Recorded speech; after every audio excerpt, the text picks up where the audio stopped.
నీ నోటికి ఏమొస్తే అది, నీ నోటికి ఏ అబద్ధం వస్తే ఆ అబద్ధము. నేను కాదు చెప్పాల్సింది, ప్రతి ఒక్కరి చేతిలో ఉండే ఈరోజు సెల్ ఫోన్లు. నీ యొక్క డబల్ స్టాండర్డు ఈరోజు ఉంది. నీకు చిత్తశుద్ధి ఉంటే ఆ 1,83,000 కేజీలు గోమాంసం ఉంది కదా, దాని మీద పోరాటం చేయి. అది ఎవరిదో, ఆ గోడౌన్ ఎవరిదో, ఆ గోడౌన్ ఓనర్ ఎవడో, అతను ఏ పార్టీకి సంబంధించినోడో, ఎవడు పర్మిషన్ ఇస్తూ చేశాడో నువ్వు తీసుకొని రా. అండ్ ఈ రోజుకి తంబలపల్లిలో లిక్కర్ కేసు మీరు చూసింటారు.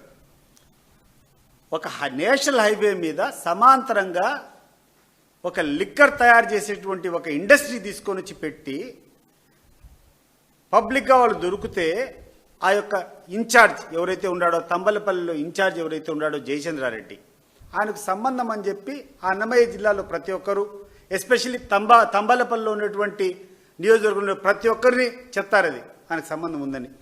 ఈ రోజు వరకు అతన్ని అరెస్ట్ చేయలే.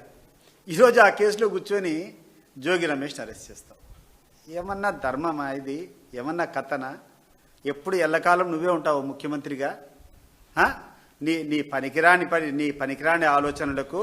అదే జయచంద్రారెడ్డిని అరెస్ట్ చేస్తే ఆ జయచంద్రారెడ్డి చెప్తానాడు, దమ్ముంటే నన్ను అరెస్ట్ చేయమని చెప్పు, లేకుంటే నేను పార్టీలోని సస్పెండ్ చేయమను, వీళ్ళ భాగవతాలంతా బయటికి తీస్తా అని చెప్తానాడు. ఆయన ఓపెన్ ఛాలెంజ్ చేస్తున్నాడు అతను.